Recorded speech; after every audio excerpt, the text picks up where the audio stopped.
I think anybody paying attention to the intellectual life of this country for the last 30 years will be aware that the McGill Summer School has become the default location for where people who care about this country come to discuss our predicament and try to imagine our way forward. I would have thought that was well enough known by now. And I am, of course, heartened with the Dáil and the Seanad in recess to see so many TDs, senators, ministers, senior civil servants and policy formers here present today to allow us to discuss with them their vision and our vision for the future of the Republic. I was struck last night by the unexpected passion with which An Taoiseach, I thought rather defensively to be honest, defended his whimsical decision to abolish the Seanad, and his even more whimsical suggestion that by handing over the oversight functions of the Seanad to Dáil committees, he was somehow extending democracy. It's a pity that the Taoiseach, rather than sit chatting sociably, and it's one of his better qualities that he is a sociable person, instead of sitting sociably in the hotel last night, did not bring himself here to hear his and our outgoing ombudsman discuss her experience of dealing with the committees.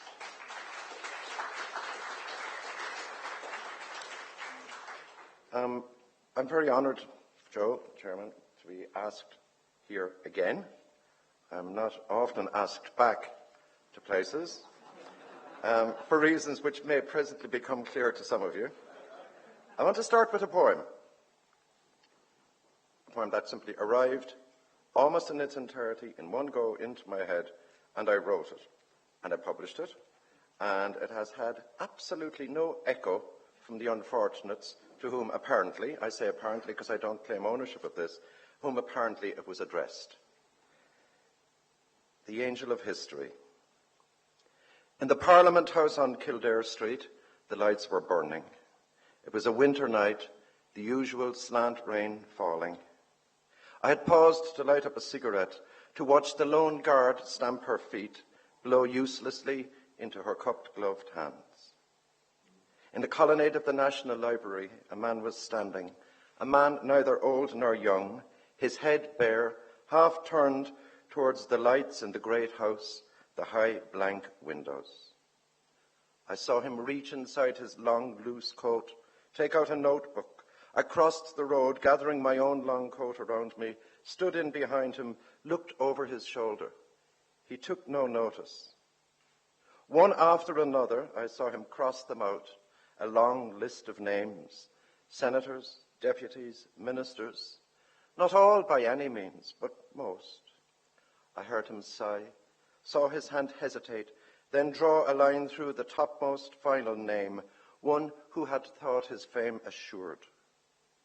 One after another the names dissolved on the page, a scant dozen remaining. I saw him ink in a question mark after these, neat and precise.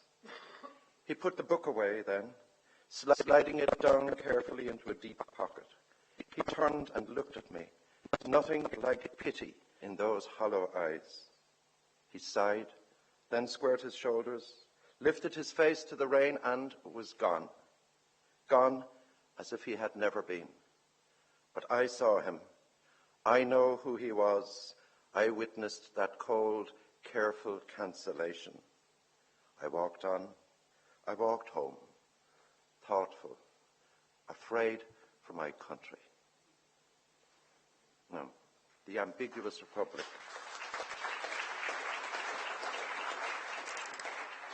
That most useful book, the Oxford English Dictionary, offers a range of meanings for the term ambiguity, the noun that gives us the adjective ambiguous. Ambiguity, we are told, can mean hesitation, doubt, uncertainty as to one's course, ability to be understood in more than one way, an expression having more than one meaning. Ambiguous is a term that offers even more food for thought, in that it encompasses indistinct, obscure, not clearly defined, admitting more than one interpretation or explanation, uncertain as to course or conduct, hesitating. Now, in our time, The word republic has acquired a comet's tail of meanings, clarifications, propositions and counter-propositions, some founded in philosophical inquiry, some deriving from the praxis of what we might call actually existing republics, so much so that it would be a brave poet, historian or lexicographer who ventured an encompassing definition at the present moment. I'm in the process of finalising the edits on a forthcoming book of essays on the Constitution that contains a number of striking and carefully thought through definitions of what a republic is, or might be, or indeed should be. And in the light of these admirable essays, my own understanding of the term republic is in active revision. I am still trying to come to grips with what a full definition of republic might entail. And perhaps this is as it should be, because after all, the roots of the word republic are in the Latin words res publica, the public thing, itself an amorphous, shape-changing concept, and one grounded in common understanding at a given moment in history, rather than, as with a legal term, being strictly and severely defined. It is not so long ago that in our public life, women were considered second-class citizens, even by some as second-class human beings. It is not so long ago that the term Irish Republic was understood in the public mind to mean Irish Catholic Republic.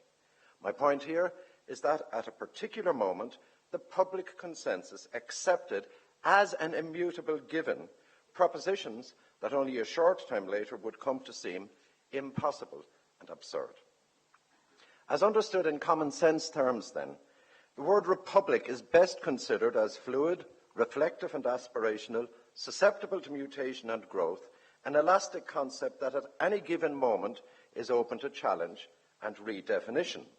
One might say the term is not just unstable, but actively, productively ambiguous in all the meanings of that term. All of which said, when we use the term republic, we intend a generally understood approximation, something that more or less contains the ideas of equity and equality, solidarity, justice, the common good. And equally, we mean something that refuses autocracy, tyranny, hereditary rule, or indeed plutocracy. Not to put too fine a point on it, we expect a republic to be a state or political entity where all are considered, at least in theory, equally provided for in their persons, rights and obligations. In the popular mind, the Irish Republic was declared in the Easter Week Proclamation, and the key provision was the promise that the new regime would cherish all the children of the nation equally. Like most independent post-colonial peoples, we have been slow to abandon folkloric belief in our foundational moments.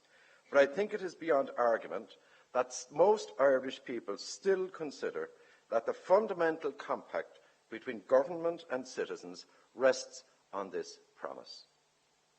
Belief and trust in this promise, a promise common to many, if not all, states that declare themselves republics, led many to consider that because our beginnings were in the declaration of a republic, it follows that we have since been de facto a republic.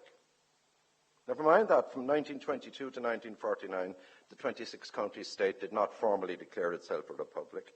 Never mind the equally discomforting fact that the 1937 Constitution did not define the state in terms of a republic, did not declare us formally a republic, and still does not describe the state in terms of its philosophical underpinnings as a republic. And never mind the fact that the term republican has been deployed to mean enemy of the actually existing state by every government from 1922 to, one might say, 1998. In the face of all this, the majority of the Irish people, by which I mean here the people of the 26 counties, have always taken it for granted that we live in a republic. A flawed republic, to be sure, fitful and uncertain in its provisions for the children of the nation, certainly not a secular republic, as the French might have it, and not underscored by a Bill of Rights, as the American republic is, but to most of us, a republic nonetheless. In the dictionary sense of indistinct, obscure, not clearly defined, it has certainly been and continues to be an ambiguous republic. I want to make the argument here that the Irish people hold to the unexamined notion that our republic is actively committed to cherishing the children of the nation, that a republic, if it means anything at all, has to be so committed, and that our governing class has never subscribed to this fond delusion. On the 21st of January 1919, the democratic programme was laid before the First Dáil, proposed by General Rishtard O'Muircheartaigh and unanimously adopted. Drawn up by Thomas Johnson and William O'Brien with the active participation of Cathal O'Shannon, this programme was toned down at the last minute by Sean T. O'Kelly. Instrumentally, we must consider it as a sop to Labour forces, as a quid pro quo for the Labour interest abstaining in the 1918 elections so as to give a clear field to Sinn Féin candidates. But whatever its provenance, it was unanimously adopted. Now, the democratic programme can be usefully considered as a fleshing out of the proclamation's promise to cherish all children of the nation equally. It proposed, inter alia, that the nation's sovereignty extends not only to all men and women of the nation, but to all its material possessions, the nation's soil and all its resources, all the wealth and all the wealth-producing processes, and went on to proclaim that all right to private property must be subordinated to the public right and welfare. Equally radically, and in words that resonate with the after-echoes of liberté, égalité and fraternité, the Declaration stated, "It shall be the first duty of the government of the Republic to make provision for the physical, mental and spiritual well-being of the children, to secure that no child shall suffer hunger or cold from lack of food, clothing or shelter, but that all shall be provided with the means and facilities requisite for their proper education and training as citizens of free and Gaelic Ireland." Stirring words indeed, and I repeat, this declaration was adopted unanimously. But consider this. In proposing the programme's adoption, General Richard Mulcahy was speaking as the TD for Clontarf, but he was also Chief of Staff of the IRA at the time. The same man would, unforgivably, order the execution of 77 prisoners during the Civil War 3 years later. He went on to become leader of Fine Gael, ironically while a member of the Seanad that his lineal successor, Mr Enda Kenny, now proposes we should abolish. Speaking about the democratic programme on RTE television on the 21st of January 1969, it's in the RTE archive, it's an instructive bit of viewing, Mr Ernest Blythe said of the democratic programme, "I never found anybody who took the slightest interest. It was some sort of hoist of a flag." On the same programme, Sean McEntee said, "We couldn't impose a quasi-socialist policy. The workers themselves wouldn't have credited your sincerity," having prefaced this remark by saying, in effect, that an electorate mainly composed of farmers would not have stood for such a programme. Now, in the realpolitik of the day, that is very likely true. What is remarkable, though, is that already, January 1919, the First Dáil, the emerging state class was demonstrating an attachment to power and the exercise of power that was blithely prepared to pay lip service to Republican ideals without having the slightest intention of carrying them into effect. Now, there was a bitter joke in the former USSR that went, "They pretend to pay us, we pretend to work, that way everyone is satisfied." In our stalled republic, the political class has continued in the habit of pretending they mean certain things, while we, the electorate, happily pretend to believe them. But this corrosive ambiguity on both sides, from the very start, laid the foundations for the emergence of a disdainful state management class of professional politicians and senior civil servants, and at the same time, for the mass defection from political responsibility on the part of a citizenry reduced to a rubber stamp electorate. We became an ambiguous republic then, in the further sense of uncertain as to course or conduct. Our constant vacillation between two main parties, whose distinction one from the other is arbitrary, even theological rather than ideological, reflects and nurtures this ambiguity, allowing both governors and governed to permanently evade the all-important question, what kind of republic do we want to be? The sidelining of the Labour interest in 1918 is what allowed the emergence of the democratic programme. It is a bitter paradox, then, that the Labour Party, whenever admitted to government, as scapegoat and camouflage for policies they could at best hope to ameliorate in some minor way, should have so signally failed to revive the spirit, if not the letter, of the democratic programme.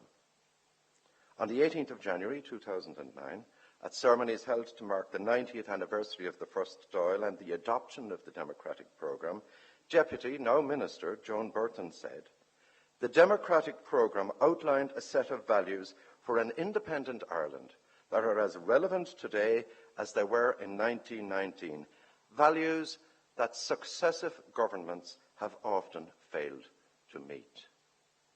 Now, I do not mean to single out Minister Burton here, since I actually do think of her as a woman of great personal integrity, but I am a firm believer in the doctrine of collective cabinet responsibility.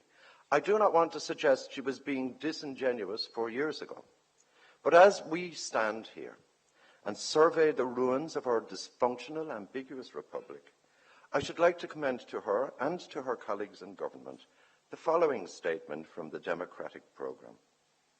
We declare that we desire our country to be ruled in accordance with the principles of liberty, equality and justice for all, which alone can secure permanence of government in the willing adhesion of the people.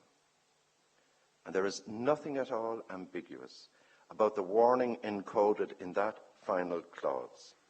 The right to govern depends always and only on the willing adhesion of the people.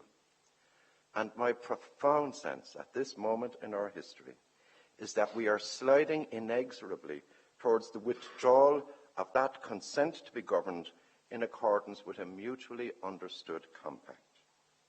Neither the first Dáil nor any Dáil since has conceived the Republic in terms of the democratic programme, no matter how much lip service has been paid to its ethos and values, no matter how much, in our naivety, we have always assumed that somewhere in back of government, that ethos, those values, were somehow mysteriously at work.